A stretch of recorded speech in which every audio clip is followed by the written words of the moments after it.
Kaida Ka Kwe Kazooie. Hey everyone, Tara here. Here are my first impressions on the new unit Kazuha.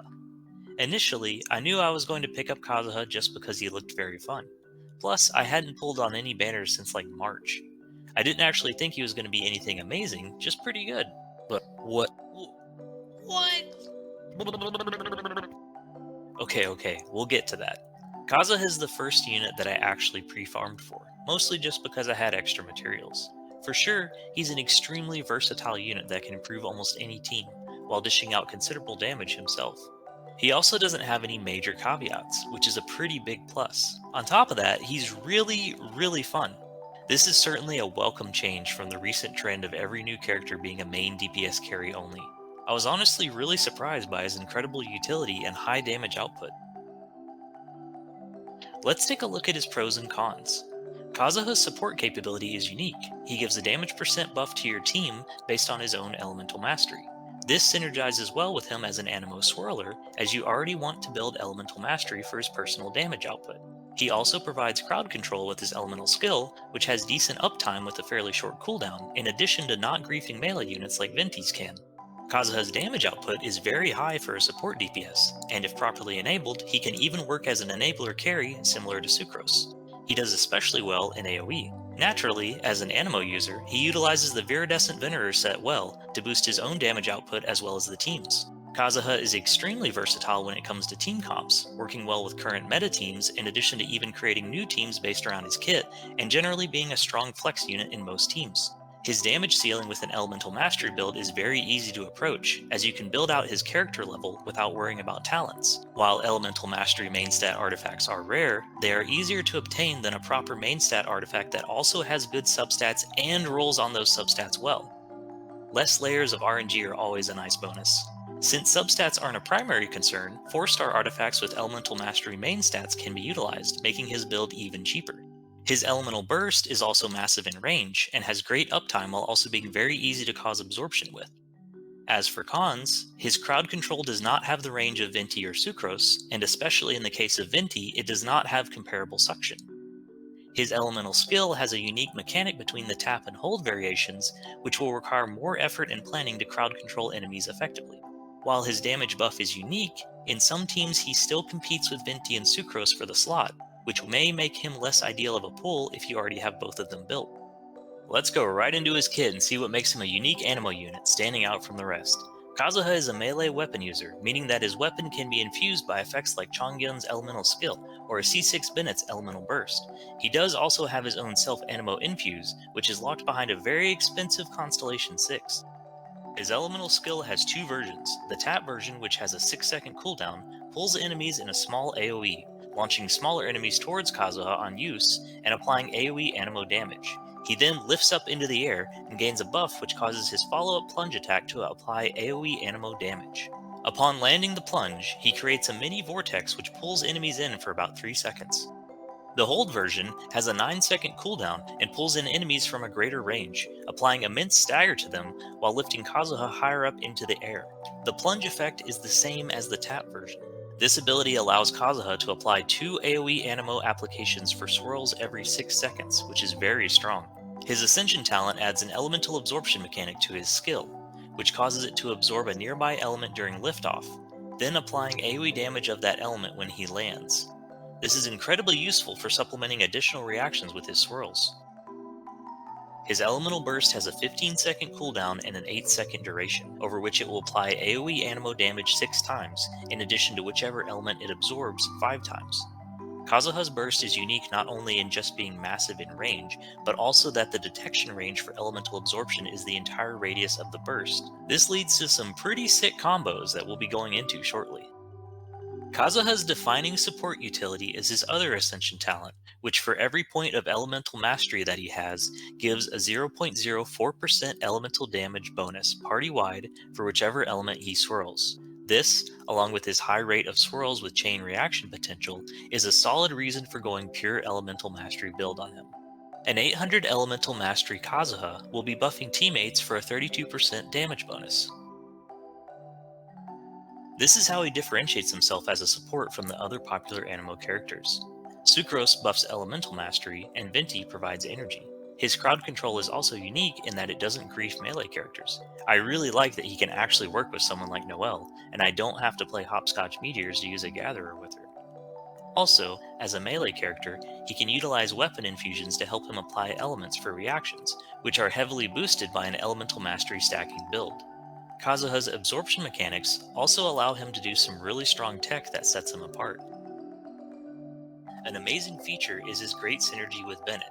I know, Bennett, right? Who doesn't he get along with? If you've seen my elemental absorption guide, you'll know that absorptions have a hard-coded priority. Well, it so happens that Pyro is at the front of the list for Kazuha, and Bennett's elemental burst applies Pyro to your character. This means that Bennett allows Kazuha to consistently absorb Pyro in both his elemental skill and burst. You literally only need Kazuha and Bennett together to supply a stable Pyro aura for your team to react off of. Reverse melt teams with Ganyu, Kaya, or Rosaria are loving this. I don't have any of them leveled, however. Another amazing factor of this is that Bennett allows you to pull off sustained overloads with Kazuha as the primary reactor. This was previously possible with Anemo Traveler and Sucrose, but the setup with Traveler was difficult to pull off, and the uptime with Sucrose was too poor to be practical. As far as I know, Venti doesn't have any consistent way to do this. Kazuha, on the other hand, has an extremely easy setup and great uptime with overloads. Simply apply an Electro Aura to enemies, swirl it to spread around, and, using Bennett's burst to apply Pyro to yourself, absorb Pyro into your burst. Now, the Anemo portion of your burst will swirl Electro, and the Pyro portion will cause overload. With Elemental Mastery stacking on Kazuha, you can hit some pretty huge AoE numbers with this strategy. As a plus, every time you use his elemental skill, you will also absorb Pyro for an extra overload, and the pull-in effect will keep enemies grouped from the knockback. So let's take a quick look at how to build Kazuha. I originally planned to build him hybrid, and I had a pretty good set going. However, this was before I knew how many swirls he could actually do, and while I had theorized his chain reaction sustained potential with overload, I didn't know just how effective and easy to pull off it was going to be. Even without chain reactions, his support ability giving damage percent to the team, along with his high swirl count over rotations, higher than Venti by the way, full elemental mastery is a clear winner. As long as you're not hyper investing in a crazy artifact set with constellations on Kazuha, there's really not much reason to go any other build. The elemental mastery build is highly versatile and covers the majority of teams. Just not pure Geo teams, but come on. As for artifact sets, I have seen some others defaulting to old suggestions about using Gladiator, Noblesse, and some mix of two-piece Viridescent. Please don't fall for this misinformation. The only set that you should be looking at for an Anemo Swirler is the 4-piece Viridescent Venerer. Even if you're using 4-star pieces, it is your best set for general damage and support hands down. The only set that looks like it may be competitive is an Elemental Mastery 4-piece Thundering Fury set, which while very fun to play with, does require you to run another Anemo character with Viridescent for Shred, ideally Jean or Venti with access to 2U Anemo application. However, that's still a very niche build to stick on such a versatile character. I must emphasize this, as there has been quite a bit of misinformation going around. Kazuha's Elemental Mastery build is his highest personal DPS build. If you want to get the most personal damage out of Kazuha, you will want to build him full Elemental Mastery, and then build a team around enabling him to swirl with chain reactions. Most damage comparisons when it comes to artifact builds either don't calc swirl correctly, or do calc swirl correctly but don't include any chain reactions at all. When you account for chain reactions like Electrocharged and Overload, Elemental Mastery blows every other build out of the water. When it comes to weapons, 2 have struck out as clear winners among the 4-star options.